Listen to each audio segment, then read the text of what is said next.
धूमल के चेहरे पर ही हिमाचल में चुनाव जीतती आई है। भाजपा 7 सीटों पर सिमटी भाजपा को धूमल ने कड़ी मेहनत से दिलवाई 1998, 2007 तथा 2017 में सत्ता कांग्रेस को प्रदेश में दी कड़ी चुनौती। 1998, 2007 तथा 2017 में कांग्रेस की सत्ता को उखाड़ा। सड़क वाले मुख्यमंत्री के तौर पर पहचाने जाने वाले धूमल ने दिलवाया राज्य को औद्योगिक पैकेज। दुख की नदी स्वाम को सुख की नदी में बदलने का श्रेय धूमल को। वन रैंक वन पेंशन का पहली बार लोकसभा में धूमल ने उठाया था मामला। प्रोफेसर प्रेम कुमार धूमल प्रदेश का एकमात्र ऐसा चेहरा है जिन्होंने राज्य में भाजपा को शिखर पर पहुंचाने का कार्य किया। 1993 के चुनावों में जब भाजपा महज 7 सीटों पर सिमट गई थी तो प्रोफेसर धूमल ही थे जिन्होंने न केवल भाजपा में नए प्राण फूके और कार्यकर्ताओं का विशाल जन समर्थन जुटाकर वीरभद्र सरकार को 1997 में उखाड़ फेंका। कर्मचारी और बागवानों का समर्थन हासिल कर प्रोफेसर धूमल 1997 में वीरभद्र सरकार को सत्ता में बेदखल कर 1998 में भाजपा की सरकार बनाई। हालांकि यह एक गठबंधन सरकार थी, लेकिन धूमल की कार्यकुशलता की वजह से पहली गैर कांग्रेस सरकार ने धूमल की अगुवाई में 5 वर्ष का न केवल कार्यकाल पूरा किया बल्कि राज्य में सड़कों का बड़ा जाल भी बिछा दिया था।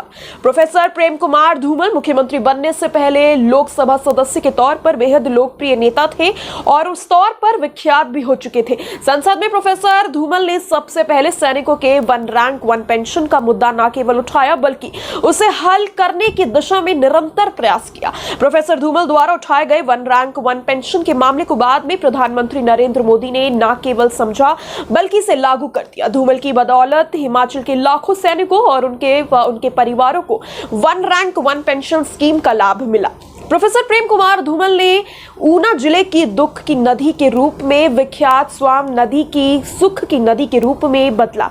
सबसे पहले लोकसभा में इस मामले को उन्होंने प्रमुखता से उठाया। जब 1998 में धूमल सीएम बने तो 106 करोड़ रुपए की लागत से स्वाम नदी के पहले चरण में चैनलाइजेशन का काम शुरू कर उसे तय समय पर पूरा किया।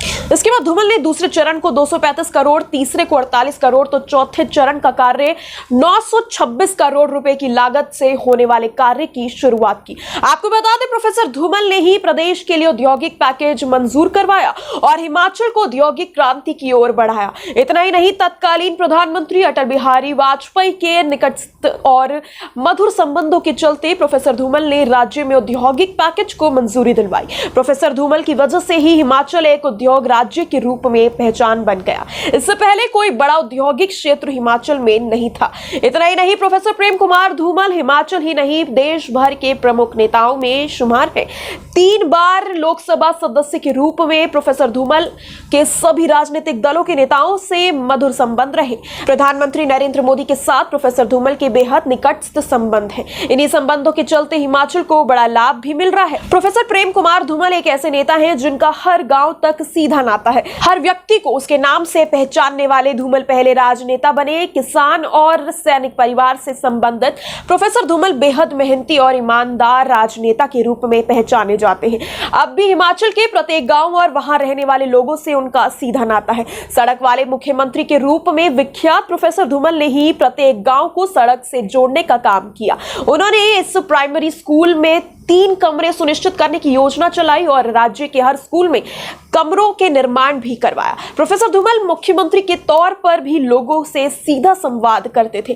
कभी भी और कहीं भी आसानी से उपलब्ध होकर लोगों की समस्याओं का निवारण करते थे। अब वह बिना थके लगातार जन सेवा में जुटे हुए हैं। प्रोफेसर धूमल की लोकप्रियता का अंदाजा इसी बात से लगाया जा सकता है, जब वर्ष 2007 के हमीरपुर संसदीय हलके से सभी नेताओं ने लोकसभा का चुनाव लड़ने से इनकार कर दिया था तो धूमल ने इस चुनौती को स्वीकार किया। तत्कालीन वीरभद्र सरकार की घेराबंदी को तोड़ते हुए धूमल ने रिकॉर्ड तोड़ 80,000 मतों की बढ़त से यह चुनाव जीता और अपनी लोकप्रियता का परिचय दिया। इसके बाद धूमल को ही मुख्यमंत्री के तौर पर प्रोजेक्ट किया गया। 2007 में ही धूमल की अगुवाई में हुए चुनावों में पहली बार पूर्ण बहुमत के साथ सरकार सत्ता में आई। 2012 में बनी वीरभद्र सरकार के खिलाफ राजनीतिक आंदोलन चलाते हुए प्रोफेसर धूमल ने वीरभद्र सरकार को कड़ी चुनौती दी। विपक्ष के नेता के तौर पर धूमल ने वीरभद्र सरकार को इस कद्र घेरा कि उनके उपचुनावों में भी शानदार विजय हुई। वर्ष 2017 में प्रोफेसर धूमल की कारगर वीरभद्र सरकार के खिलाफ सड़कों तक लड़ाई लड़ी और प्रदेश के जनमत को पूरी तरह से बदल दिया। धूमल की अगुवाई ने ही 2017 में भाजपा को चुनावों में जबरदस्त सफलता मिली। उनके नाम पर ही विधानसभा चुनाव लड़ा गया।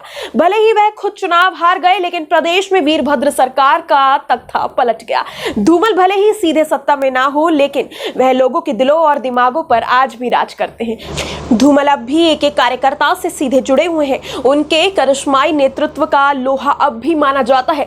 जब भी वह किसी क्षेत्र में आते हैं तो जनसमूह उन्हें मिलने के लिए उमड़ पड़ता है। धूमल के प्रति जनता का स्नेह इतना है कि प्रदेश भर से असंख्य कार्यकर्ता हर रोज उन्हें मिलने और आशीर्वाद लेने के लिए उनके निवास स्थान समीरपुर पहुंचते हैं। आपको बता दें, जननायक के तौर पर पहचाने जाने वाले धूमल भले ही मुख्यमंत्री के रूप में शपथ नहीं ले पाए, लेकिन उन्होंने पार्टी को सत्ता में लाने के लिए पूरे 5 वर्ष तक अथक मेहनत और प्रयास किए। प्रोफेसर धूमल इस प्रदेश में सर्वमान्य नेता हैं, जिनकी लोकप्रियता का लोहा विपक्ष भी मानता है।